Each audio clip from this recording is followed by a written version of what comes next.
Nabahala ang mga fans o supporters ng Queen of All Media na si Kris Aquino, sa mga nabanggit ng mga netizen, tungkol sa hindi gumagaling na sakit nito, ilang taon na rin ang nakakaraan.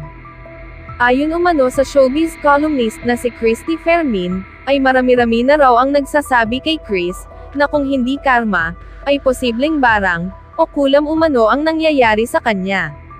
Lalo na't ngayon, na tila ay nadadagdagan pa ang mga sakit nito, at hanggang ngayon ay nasa proseso pa rin ang kanyang katawan, ng pagpapagamot sa ibang bansa.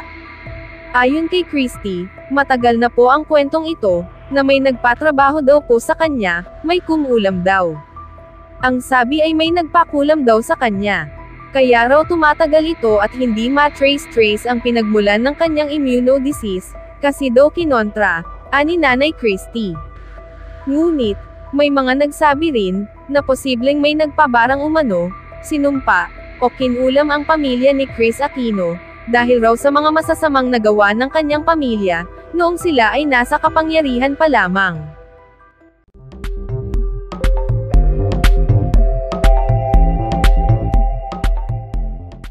Isa na rito ang Hacienda Luisita Massacre, na kung saan ay 121 na mga magsasaka ang sugatan, habang 7 sa kanila ang nasawi, matapos umanong pinaulanan ng bala ang mga nagprotesta na mga magsasaka, ng pamilya Cojuangco, o pamilya ni Kris Aquino.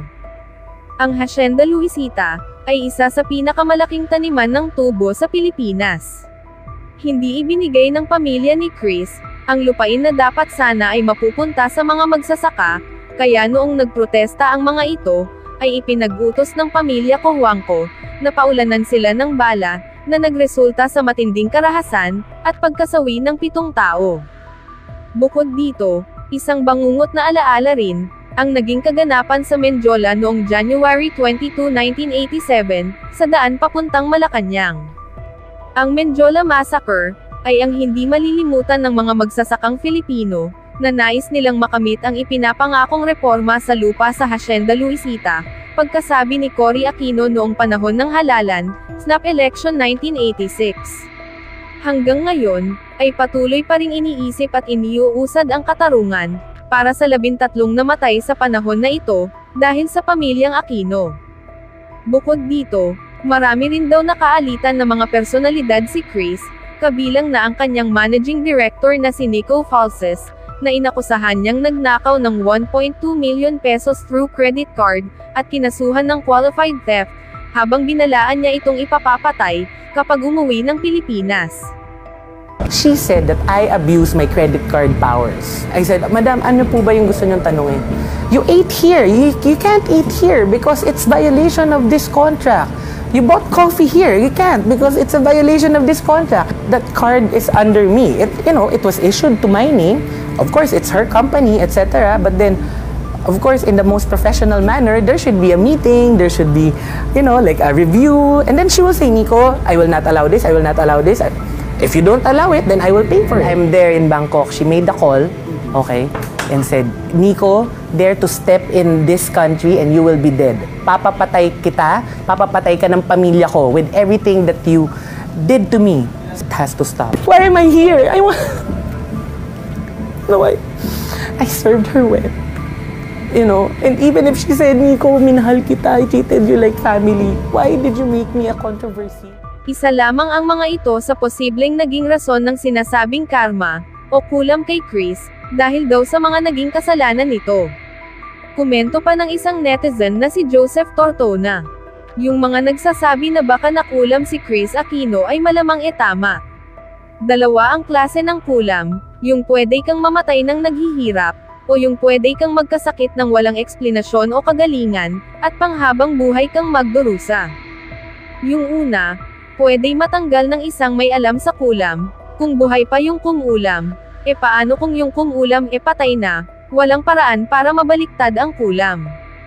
At yung nakulam magdudusa hanggang kamatayan, paano kung ang kulam may kasamang habang buhay na magdudusa at hindi ka na mamamatay? Siguro mas gugustuhin mo na lang na mamatay kaysa magdusa.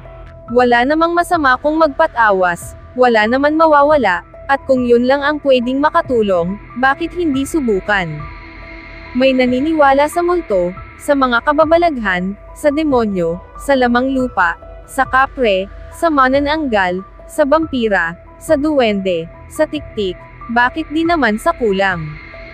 Madaming hindi maipaliwanag ng siyensya. Habang buhay ka ay may pag-asa, pero pag nakulam ka, patay kang bata ka. Mahirap talaga pag may nakaaway ka o nasaktan, lalo na pag hindi mo alam na ang nasaktan mo, ay isang mangkukulam. Kaya laging maging mapagkumbaba, huwag ipagmalaki ang titulo sa buhay at yaman, dahil sino ka man maski presidente o isang napakayaman, wala kang paglalagyan pag ikaw ay nakulam. Una na po, nung lumabas po ang kwento tungkol sa kalagayan ni Kris Aquino ngayon sa Amerika, natural lamang po, lahat tayo ay nalungkot. Pero sabi nga natin, hindi naman lahat ay makaka-appreciate ng kwento. Merong mga magsasabi na ganito at ganyan, nagsasalimbayan po ang mga komento. Pero syempre, hindi naman po kasi natin ikinatutuwa, ikinaliligaya ang mga kwento po na malungkot ng ating kapwa. Yan po ay ating pinakikinggan. Kung wala po tayong pwedeng sabihin na maganda, tatahimik na lang tayo, di ba? Pero alam niyo po ba, mga kapatid, na sa Amerika, ang talagang pinagpipistahan ng mga Pilipino doon ay yung kwentong matagal na nating pinag-uusapan dito, Romel, na alala mo yon?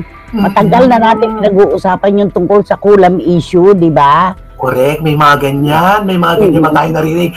Pero sino naman tayo para magpanibula ng mga ganyang kwento, di ba? Kung di nanggaling din ito sa mga taong mga may ingay na tao na kanya-kanyang obserbasyon sa mga nangyayari kay Kris Aquino. Pero ang maganda po, nung magsalita na si Kris at aminin niya kung ano talaga ang tunay na kondisyon ng kanyang kalusugan, sabihin na natin, ang dami-dami kong tinanggap na text, yung katulad yung kay Wating-Wating ng London, sabi niya, dati-dati, marami nga naman tayong reklamo sa buhay, di ba?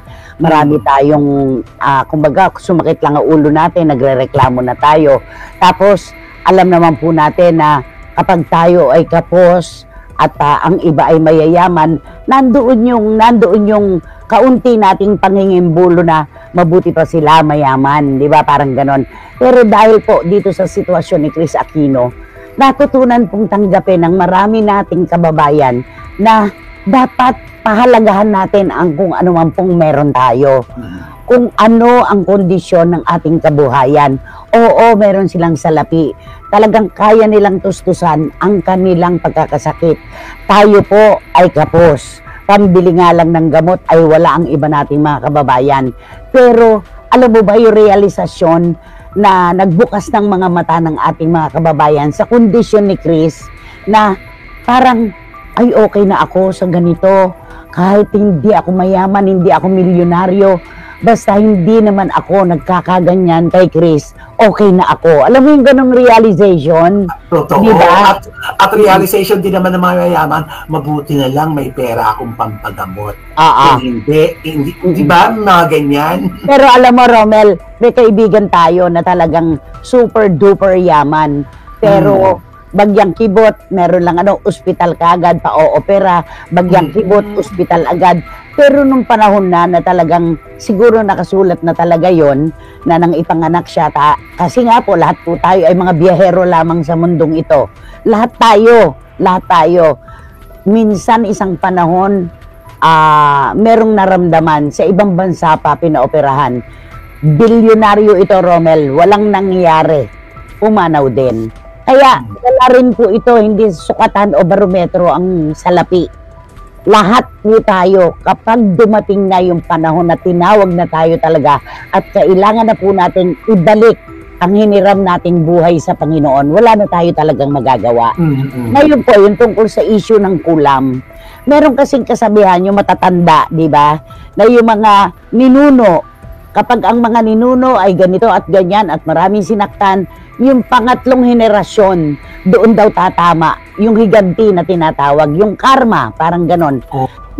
Parang ang sakit naman po yatang tanggapin na hindi naman si Kris Aquino ang nagkasala kung sakali man na marami talagang nagagalit sa kanyang mga ninuno.